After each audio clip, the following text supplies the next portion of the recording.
How's it going, guys? Vinny here, and today I'm be doing my persuasive speech on why you guys should not be texting and driving. For starters, I got an important question for you guys.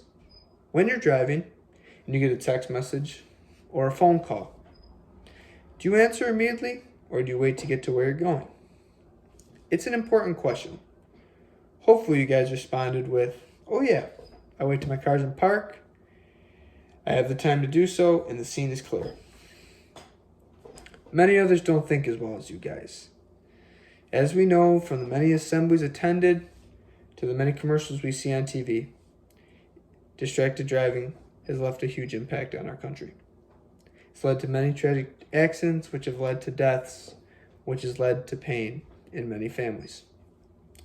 Though there is a hopeful solution. If all of us do our part, we can put an end to this dilemma and lower the statistics to the numbers. According to the DMV.org, it is way too easy to get wrapped up in our phones and forget that there's other drivers around us. In those 5 seconds that it takes to either read that text message or send one, if you're going 55 miles an hour, you've already zoomed past a full football field at 100 yards. That's in 5 seconds. As we know as a passenger, if you look around, there's a lot of things to hit in 100 yards. Well, another sad statistic is that in 2018, the number of deaths related to distracted driving incidents was 4,637. That number's got to be lower. I also read that you're 23 times more likely to get into a car accident if you're involved with a distracted driving incident. Simple as that. And one that close to home is that our age group, that 16 to 19 teenage group, is that 11 teenagers each day pass away from a distracted driving accident. And here's one that you may have not expected. While we know that distracted driving is common among our teenage group, around 43%, it's even higher in adults. 49% of adults have said that they've texted and driven. It would be shocking that we know that our parents could be texting and driving more than we do. So next time you're in your car, you want to tell them the same reasons that we shouldn't be. Though there are many reasons that you shouldn't. Well, for starters, it's probably illegal. If you're traveling around, that's a good thing to know. Texting and driving has become more recognized throughout states and counties. In New York State, we have a pretty strict penalty for this. Well, if on your first time, if the cop is, kind enough, he'll let you go with a warning. But a lot of times, cops have recognized the issue. Well, if they do decide to penalize you, it comes with a 5-point addition to your license and a fine. Second time, another 5 points and a fine. This can lead to the restriction of your license. Well, another thing. According to drivingtest.org, humans are a lot smaller than a car. So when you're picking up that phone and you're looking down at your lap or at your side, it's easy. You can look up, oh, there's that car. Well, we don't want that to happen anyways, but it's easier to avoid a car. How are you going to see that person? You're not looking. That person's a lot smaller. How are you going to see that person crossing the street? How are you going to see that dog running across? How are you going to see that deer?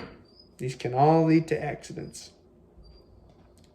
Well, according to a study by Car and Driver magazine, they said that when you send a text message or you're reading a text message, your reaction time is slower than someone who's driving that had consumed an alcoholic beverage, which many of us know drinking and driving is also a huge problem and has been recognized. But why would you choose to take part in something far worse? Question to ask yourself. Well, I did find some solutions. According to the Reader's Digest, there are many solutions, and some that I may have not even thought of myself. Well, for starters, turning off your phone completely. Get it out of sight, out of mind. That could be turning the ringer off, but if you really want to make an impact, turn that phone off completely. You won't know what's going on, and it won't be as important as much as you wait. Put that phone either in, as we know, the cup holder or the glove compartment. I learned from somebody in my own class. Well, I found another thing. So say you're going shopping or grocery shopping, or we're going to school. Many of us carry bags or backpacks. Slip the phone in the bag or backpack, which is commonly in the back seat or the trunk.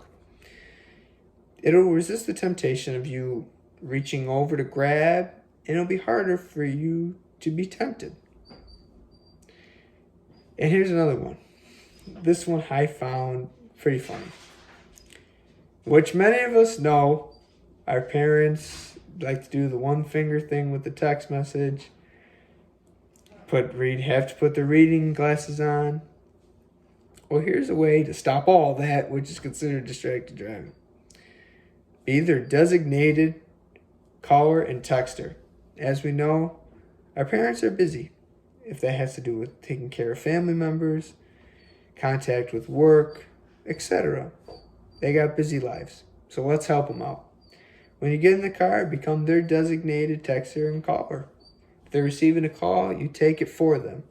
If they're receiving a text, you take it for them. As easy as that. So that they can keep their eyes on the road and keep their mind at ease.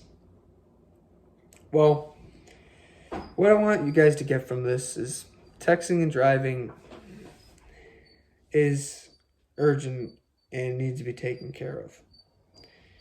I want you guys to know that when you're driving along with someone's mom on the side of you, dad, sister, brother. They're all on the road with you. You wouldn't want that to happen to your family. So why would you want it to happen to theirs? Thank you guys, and I hope you guys have a good night.